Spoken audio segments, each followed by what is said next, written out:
NIS2, this buzzword. What does it mean for you? What does it mean for your company?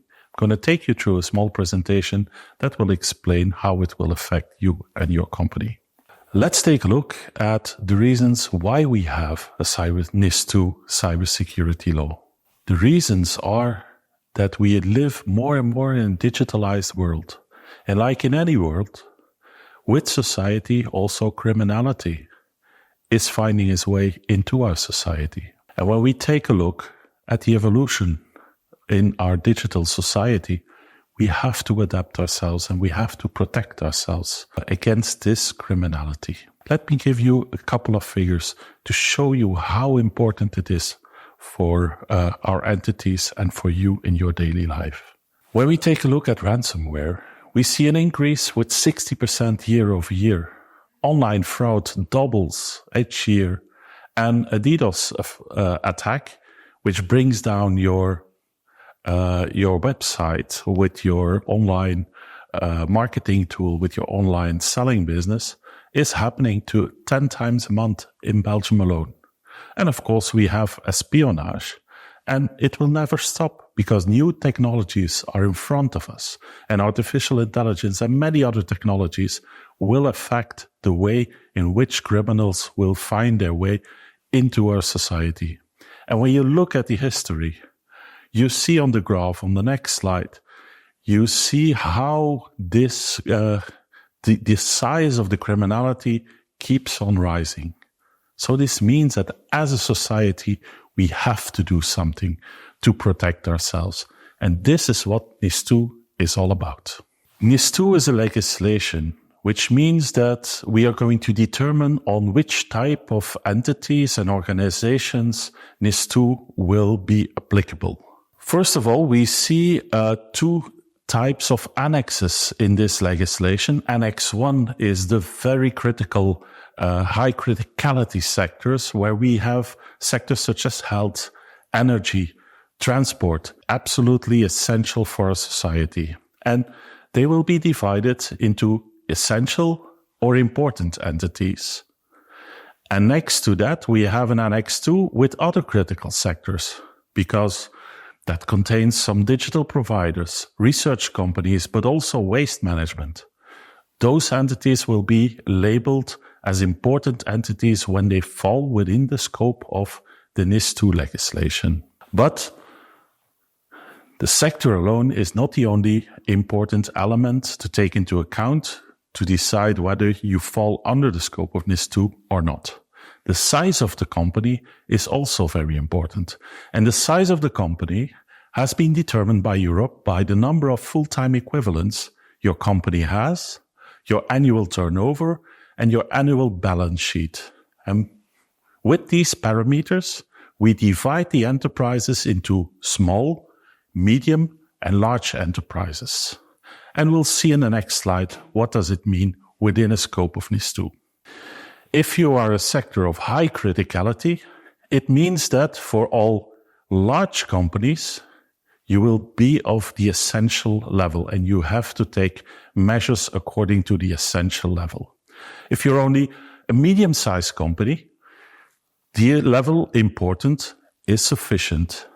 When you're a micro entity, NIS2 is not applicable for your entity, although it is wise to protect yourself against cybersecurity risks. As you can see in the slide, there are a couple of exceptions. And these exceptions are very deliberately made. When you look at the digital infrastructure, it's quite clear that we want to protect this digital infrastructure even stronger because we built our digital society based on it.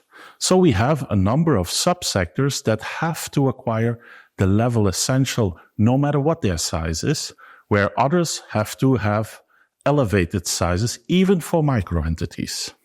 This is quite complicated, but the CCB provides a NIS scoping assessment tool on their website to assess whether your company falls under the NIS sectors. Please take a look at the website, use the tool, and try to find out what your level of company is. For the sectors in Annex 2, the other critical sectors, the situation is rather easy. When you're a medium or large entity, you fall under the level important. And when you're a small entity, you're not in scope of NIS2. All this is determined by the NIS Directive. There is an exception possible, meaning that the Belgian legislator has foreseen that extra entities can be appointed as an important or an essential entity. But there are no current plans in that direction. When you fall within the scope of NIS2, here you have the first obligation you have to meet. You have to register yourself. Entities who have been falling under the NIS1 legislation had to wait before they became appointed as a NIS1 entity. This logic has been transferred into a mandatory registration and a mandatory system for each and every NIS2 entity. Starting 18th October and having a deadline on the 18th of March, all NIS2 entities have to register on the CCB website using the registration form. Important is that, it's not only a registration as NIS2 entity, but the CCB also provides services through this registration mechanism. So you will also profit from information that CCB can bring to you to protect yourself against cybersecurity.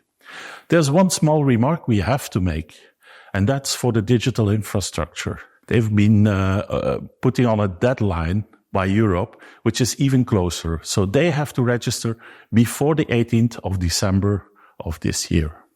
Now, legislation also means that there are a lot of competent authorities involved. And in Belgium, we collaborate a lot with these competent authorities. And let me explain you a little bit into detail. What does it mean? At the center of the collaboration, the center of the coordination is the CCB, who is monitoring the implementation of NIS2, who is providing also support in case you have an incident, because that can always happen through our cyber emergency response team. And we will also supervise the implementation of NIS2 to encourage you to take the right measures and to sanction the entities that don't take the necessary measures. It is important that we don't do this alone. We collaborate with the sectoral authorities. We even have the possibility of doing joint inspections by profiting from the cybersecurity knowledge of the Cybersecurity Center together with the sectoral knowledge of the sectoral authorities. We think we can provide entities with the most correct support, and we can provide our society with the most safe cybersecurity attainable. Next to that, Cybersecurity Center is also responsible for the coordination on a European level. Through the CSERTS network, in NIS Cooperation Group and the Cyclone Group, all events are coordinated, and when there are incidents, information will ripple through to our sectoral authorities, our national authorities, but also to the entities to which a foreign incident might have an impact. So a central role for the CCB, but certainly together with every sectoral authority involved. That's something I want to stress out today. Then let's come a bit more into practice.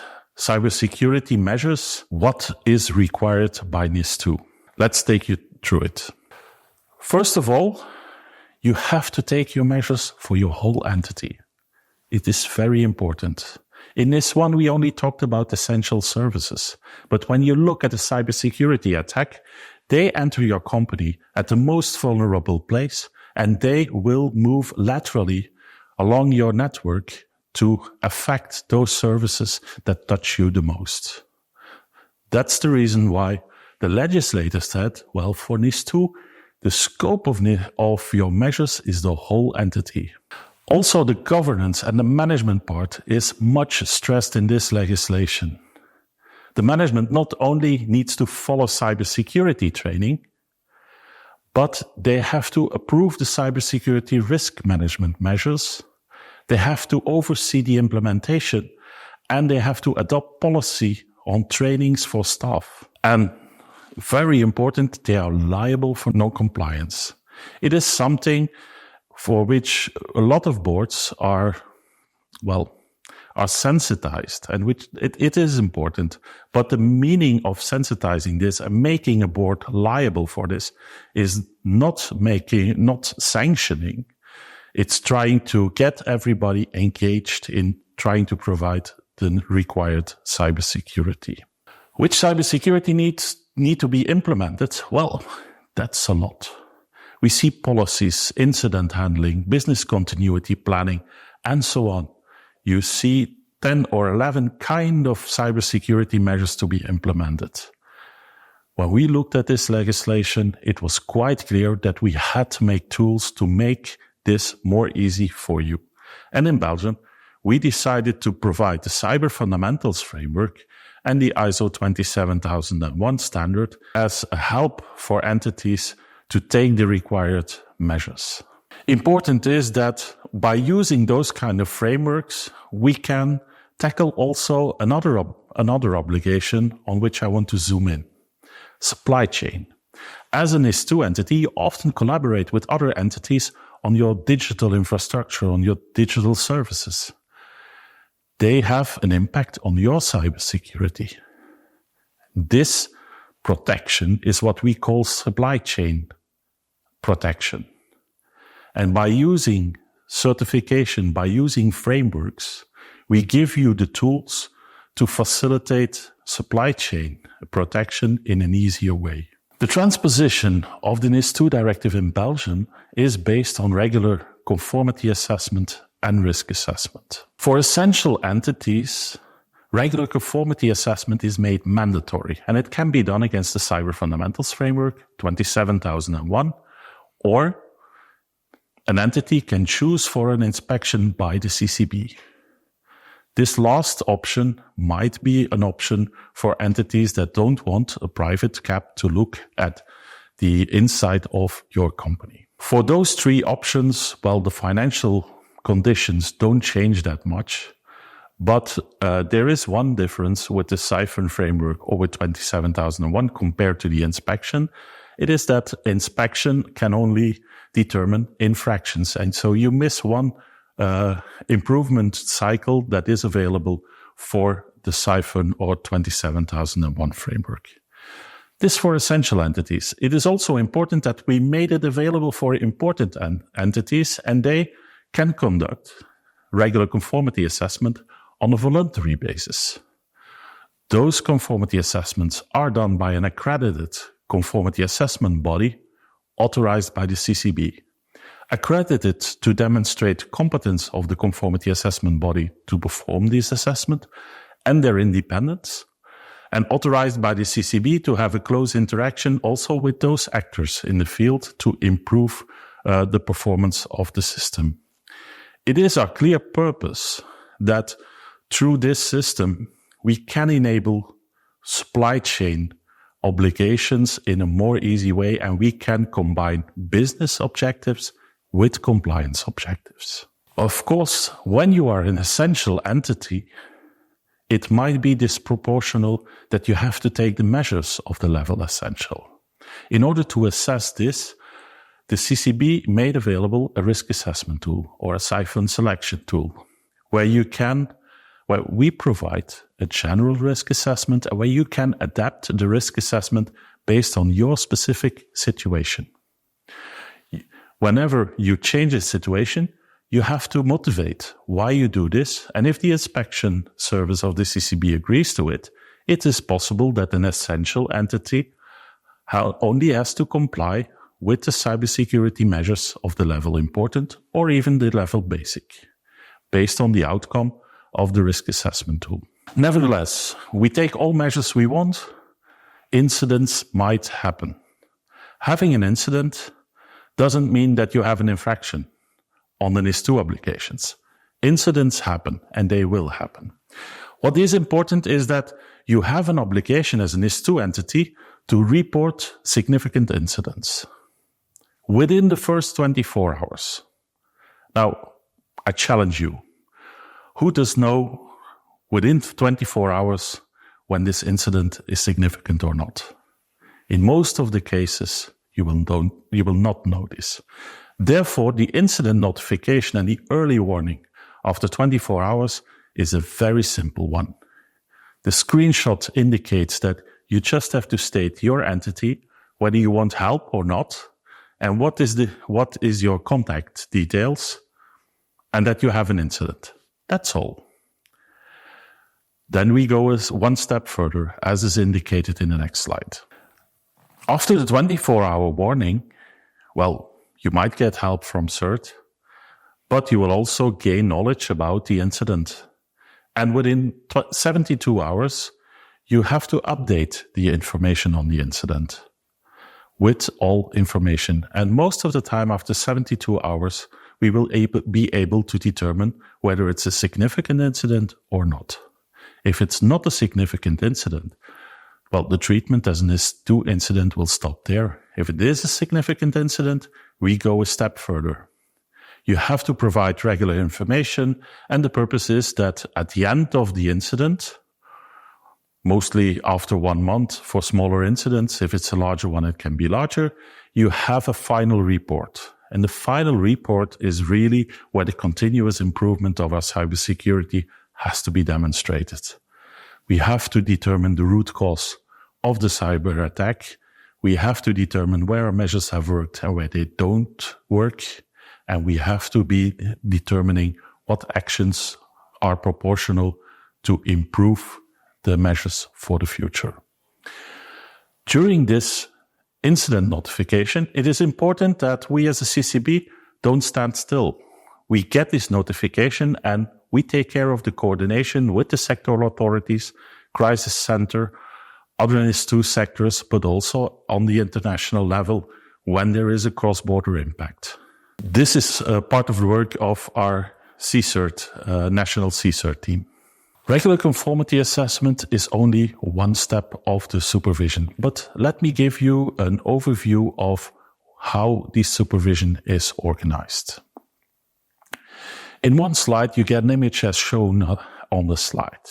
For essential entities, the regular conformity assessment is mandatory, and it will be based on the Siphon or the ISO 27001 framework, completed with sectoral additional requirements when needed. This is true for, well, what we call ex-ante supervision. In general, ex-ante supervision is not foreseen for important entities. But when there is a suspicion of violations, still an inspection might happen. Those supervisory measures, they can contain on-site inspections or off-site supervision. We can do ad hoc audits, security scans, but we can just also ask for information and evidence. Important is that throughout this conformity assessment, you can obtain the presumption of conformity, a presumption of conformity that can only be reversed by the inspection team. When you have an incident, we will always organize a follow-up and ex post. And the extent of the ex post will certainly determine on the quality of your final report. Through this methodology, we try to focus our activities as the inspection service on the entities that have troubles in complying with the legislation or are perhaps not willing to comply with the necessary legislation, where those entities who try to do their best and they are sufficiently mature, we let them do the conformity assessment that also serves as an attestation of their cybersecurity that can be used towards banks, insurance companies, or their clients. For essential entities, it is important to state that we can do joint inspections. And whenever there are additional sectoral measures, each competent authority will inspect their own requirements. If a sectoral authority increases the level of cybersecurity measures, they will inspect the increase of those cybersecurity measures, while the CCB will still be inspecting the common cybersecurity measures. Also, after incidents, it is possible that we do these inspections together, whether there are additional or no additional measures. Purpose of that is to give you a clear direction. What we don't want as an authority is to have one competent authority directing you to the right while the other one is directing you to the left. We try to collaborate together to give a clear indication of where an entity needs to go. Of course, enforcement measures and fines are our final solution for those that are not willing to listen. And they start at a very low level with just warnings or binding instructions, but they can be quite harsh. We can go onto the level of prohibiting the exercise of managerial functions for essential entities. Next to that, also the financial sanctions are very significant, with fines going up from 500 euros to 10 million, or 2% of the total annual turnover. And it is important that if you have an infraction which is repeated within a period of 3 times, the fines can even be doubled. So let's all work together and let's protect ourselves, and let's not get into this sanctioning, please. This concludes a little bit the explanation of NIS2. And that will leave you with the question, what do we need to do by when? Let me give you a short overview. As an essential entity, your first deadline starts 18th of October. You have to register. If you're not in the digital sector, you have 5 months. If you're in the digital sector, you only have 2 months. As from the 18th of October, if you have a cybersecurity incident, you're obliged to notify. And with this notification, to improve your cybersecurity measures. You might also start cybersecurity training for your board and for your personnel. And next to that, we accept the progressive implementation of the cybersecurity measures. For that, the legislator has foreseen 30 months. After 18 months, every entity has to reach the level basic or important, while after 30 months, they have to obtain the final level. And this certification, conformity assessment, is mandatory. When you compare this timeline to the important entities, you see that it was practically the same. When you compare this timeline for essential entities with important entities, you'll see that the timeline is more or less the same. The only difference is the lack of, cybersecurity certification obligation that does not exist for important entities. Let this just be an encouragement to start, and to start right now. And to start, we made something which makes it even easier. We made a NIS2 quick start guide to allow you to implement NIS2 in the 7 steps. The 7 steps we discussed throughout our presentation. Please go to our website, follow the quick start guide, and I sincerely hope, that I never have to see you again during an incident. That's my wish for all of you. Thanks.